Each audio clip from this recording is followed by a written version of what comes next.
Good evening and welcome to Business Forum. It is the 16th day of July 2015 and the talk of the town is the alarming depreciation of the shilling against the dollar. We had a one-on-one with Bank of Uganda on how the forces of demand and supply are having the role to play in this. I am jJoclyne Nakibuule.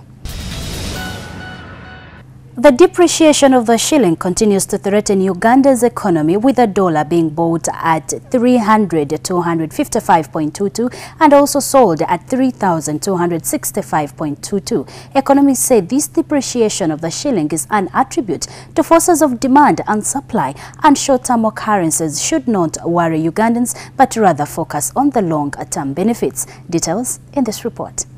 It is common knowledge that the appreciation of the dollar automatically causes the depreciation of any other currency.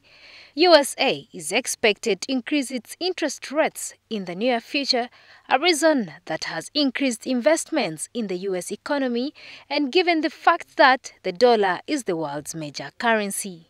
According to Albert Mjenyi, an economist, this has caused depreciation of other currencies, the shilling inclusive, due to reduced exportation and increased importation. The shilling has lost against the US dollar because the demand for the US dollar in Uganda is going high, because we import a lot. We're an import-dependent economy. We even import in order to produce and export. Supply reduces while demand is going up in order, to import goods from abroad and services from abroad and bring them to the economy here. You can expect that the price will go up, and this is the situation we're faced with. That the United States Central Bank is expected to increase interest rates in the near future. Okay? Now, what that means is that, of course, we know that the United States is a strong economy. It is a AAA rated economy. It is a favored investment destination for many people. Okay? Now, considering the international bond market, they would prefer to invest in the United States if returns are high. Albert Mjenyi, an economist, says the continuous appreciation of the dollar was caused by the global financial crisis between 2007 and 2008. That was considered by many economists to have been the worst financial crisis since the Great Depression of the 1930s. Financial crisis or credit crunch in 2008, the US went through a recession. After that, the US cut interest rates to as low as possible, almost to zero, in order to encourage economic activity through credit expansion by making it cheaper for people to get loans. That wasn't enough. So they also undertook expansion of money supply through a program they called quantitative easing. You can think of it as ultra-loose monetary policy. Okay? So the way they effected this was for the central bank to buy T-bills and bonds that were held by commercial banks and the public. Okay? So when the T-bills and bonds are held in form of paper, they are bonds, they are paper. Okay? So the central bank gave money to those who are holding T-bills and bonds and got the paper. So that way, money was exchanged for paper. The central bank held the paper as an asset while people held the money, or the banks held the money. Now, this actually helped the US because the economy in the US has started to grow, and the growth is now starting to be judged as sustainable. Therefore, because it is starting to be seen as sustainable, and more than its peers in the Eurozone and elsewhere, the central bank is now concerned that demand is starting to grow. And as we said before, if demand grows, okay, then prices go up. The conflict in South Sudan has also greatly contributed to the depreciation of the shilling, since it has reduced the amount of exports from Uganda to South Sudan. This has increased the demand for the dollar, and given the fact that there is reduced foreign exchange in trade, most commercial banks have increased their exchange rates. We are not exporting as much as we were exporting before, say to Europe and some of the regional markets, okay? including Southern Sudan. Why? Because Southern Sudan is in a conflict right now. They've been in a conflict for a while. But, I mean, even the shilling has taken a while to get where it is, to lose value to get to where it is, okay? And what that means is, while before the Southern Sudanese were, pumping a lot of dollars in the market here, buying all merchandise and paying for, some services here in dollars, now that they are at war, they are not able to do that. Last week, Bank of Uganda manager Emmanuel Tumsime Mutebide was quoted saying the central bank has given up on the shilling depreciation, an allegation he denies, but further clarifies that Bank of Uganda can no longer intervene to stabilize the economy because this depreciation is not just caused by the actual forces of demand and supply, but rather other factors. The central bank only intervenes to remove excessive volatility, okay?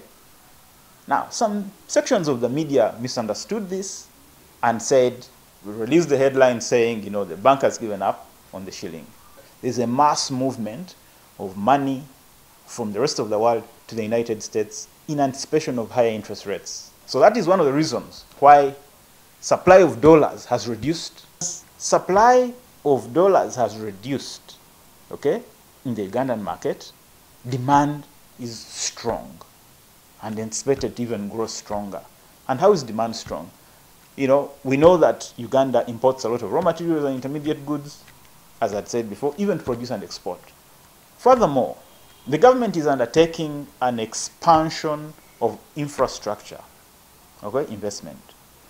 And part of the investment will require importation of capital goods and other services from abroad. The dollar, which is demanded for a lot, will become more expensive. On the other hand, the shilling will therefore become weaker, and we can already see that in the market. When the exchange rate depreciates, imports become more expensive because you have now to give up more shilling to buy a dollar, and the dollar is what you use to import goods and services from abroad.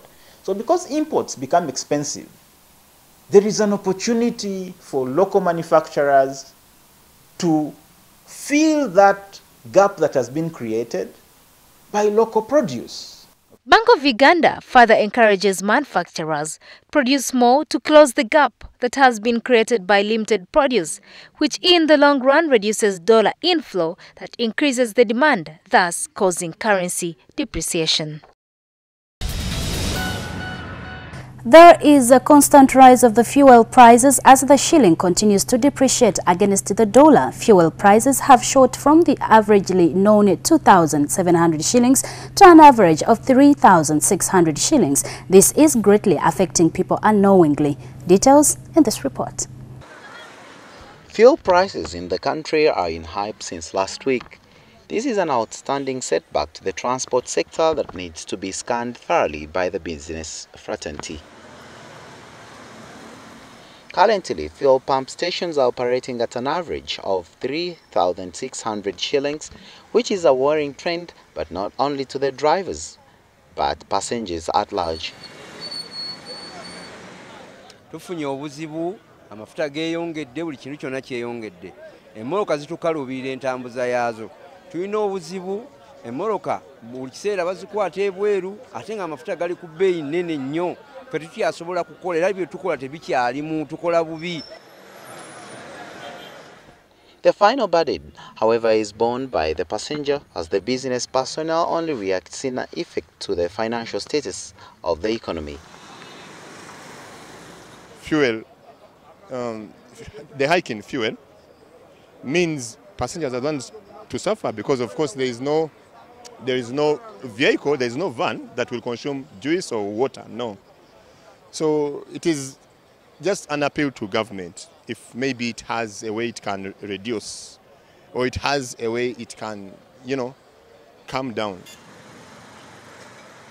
This is solely due to depreciating shilling, but what has the central bank done to avert the situation? Despite pumping more than $10 million in the money markets, driving the figure to more than $210 million since beginning of this year.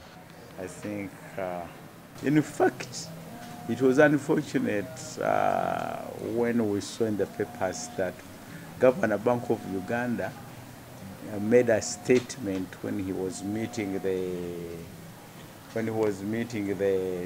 manufacturers, and he told them that there was no need or there was no use of government or Bank of Uganda creating an artificial price when the market forces, that is of the dollar, were dictating something else. And he was proposing that Bank of Uganda, maybe it will get exhausted of its foreign reserve by trying to support the Uganda shilling. That statement alone created what we call a speculation bubble. The injections seek to calm the speed at which the shilling is depreciating. It opened at 3,650 buying and 3,660 selling, but gained after the injections to buy at 3,329 and 3,339 shillings selling, before closing at 3,459 on the buying and 3,469 on the selling side. The Bank of Uganda has tightened the country's monetary policy to avert inflationary levels getting into double digit. The country's inflation has been pervasive, pushing the shilling to 24% depreciation rate against the dollar in the recent months. We have this report.